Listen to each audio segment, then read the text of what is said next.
National Herald मामले में प्रवर्तन निदेशालय द्वारा राहुल गांधी से पूछताछ को लेकर देश भर में कांग्रेसियों का विरोध प्रदर्शन जारी है।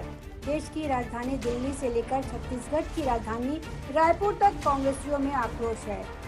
इधर छत्तीसगढ़ के पूर्व सीएम डॉक्टर रमन सिंह ने मुख्यमंत्री पर निशाना साधा है।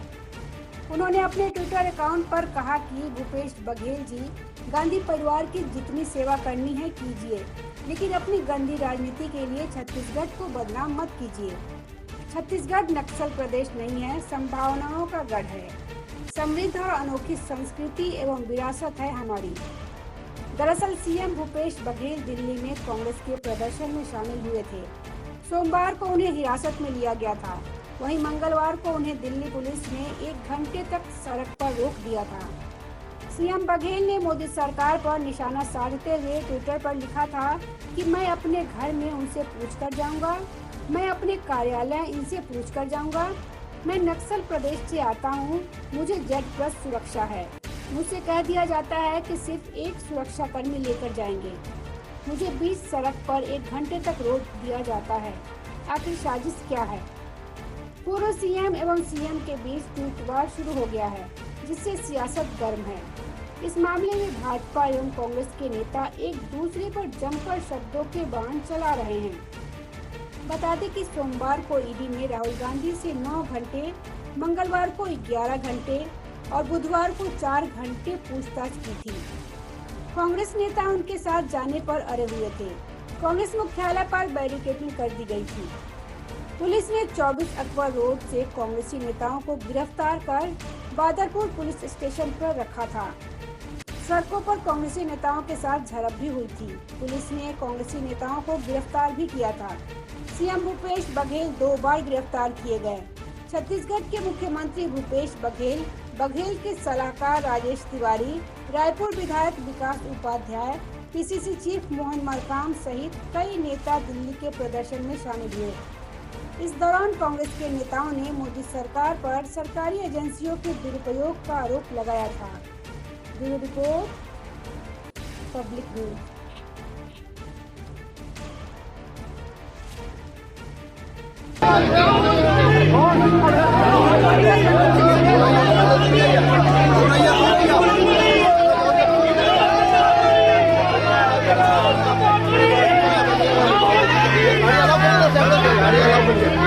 पैदल हम यहाँ गाड़ी अभी नहीं जाएंगे। नहीं जाएंगे, बुला दिए, हमारी बुलाइए ना, यही खड़ी है हमारी गाड़ी ना।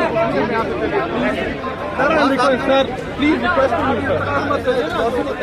मैं तो बहुत अच्छे से बात कर रहा हूँ। बात कर लीजिए, मैं इसकी सुरक्षा कह रहा हूँ। लेकिन सर आप तो इलीगल जगह पे हैं, सर प्लीज। हाँ तो हमारी गाड़ी बुलाइए ना, आप यही खड़ी है गाड़ी खड़ी है, आप हम ले जाएंगे। अरे भाई सुनो, इनका एक आदमी लेके जाओ, उनकी गाड़ी लेके आओ। एक आदमी जाओ, एक ही गाड़ी आएगी। ठीक है,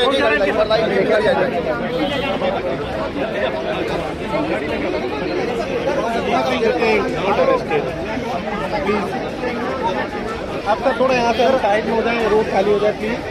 आगे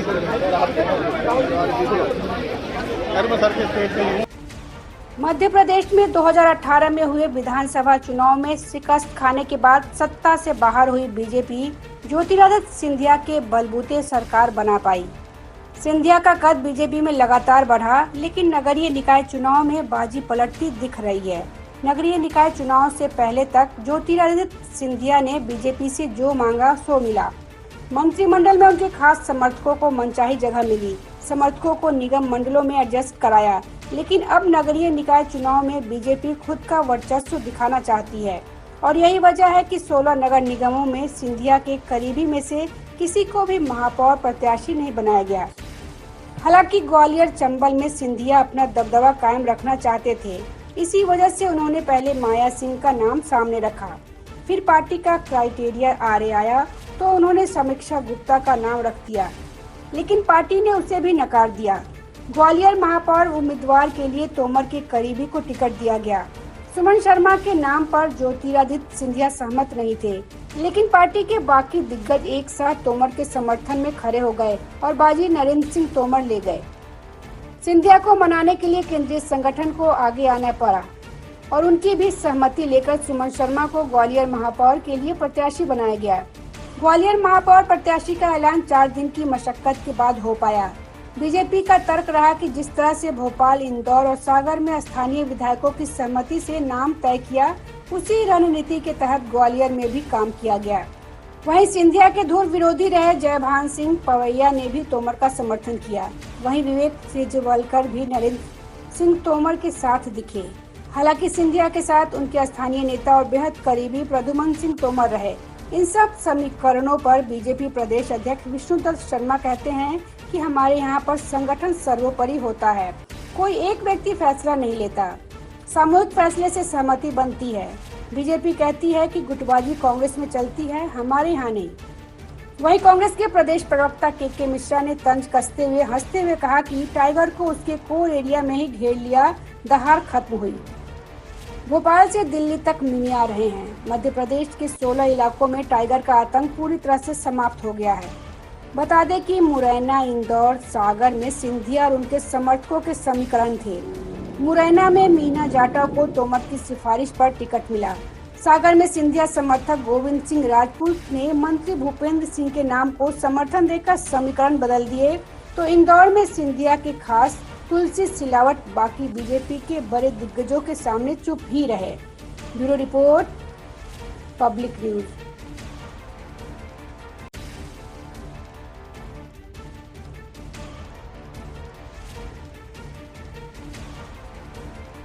नेशनल हेराल्ड मामले में कांग्रेस के पूर्व राष्ट्रीय अध्यक्ष राहुल गांधी से प्रवर्तन निदेशालय की पूछताछ के बीच स्वर्गीय मोतीलाल वोरा का नाम फिर से चर्चा में है। राहुल से ईडी में 3 दिन पूछताछ हो चुकी है। सूत्रों के मुताबिक राहुल ने ईडी को बताया है कि लेन देन के सभी मामले मोतीलाल वोरा ही देखते थे। आजीवन गांधी परिवार के वफादार रहे कांग्रेस के दिवंगत नेता मोतीलाल वोरा पर यंग इंडिया लिमिटेड और नेशनल हेराल्ड की parent company associated journals limited के सभी लेन देन का आरोप लगाने के बाद उनके बेटे ने प्रतिक्रिया दी है। मोतीलाल वोरा के बेटे और कांग्रेस विधायक अरुण वोरा ने कहा कि पार्टी के वरिष्ठ नेता राहुल गांधी उनके पिता पर इस तरह का आरोप नहीं लगा सकते। रिपोर्ट के मुताबिक अरुण वोरा ने कहा कि ये निराधार आरोप है। कांग्रेस नेतृत्व गलत नहीं हो सकता और न ही वोरा जी। राहुल जी मेरे पिता पर इस तरह के आरोप नहीं लगा सकते। उनके विधायक पुत्र अरुण वोरा पिता के नाम पर कोई शेयर होने से साफ इनकार किया है। पिता की राजनीतिक विरासत संभाल रहे अरुण वोरा दुर्ग विधानसभा सीट से तीसरी बार के विधायक और राज्य भंडार गृह निगम के अध्यक्ष हैं। उन्होंने नई दुनिया से बातचीत में कहा कि उन्हें नेशनल हेराल्ड के संबंध में किसी तरह की कोई जानकारी नहीं है। इस मामले में उनके पिता के साथ न तो कभी किसी तरह की चर्चा हुई, न ही उन्होंने ही कोई जानकारी दी है।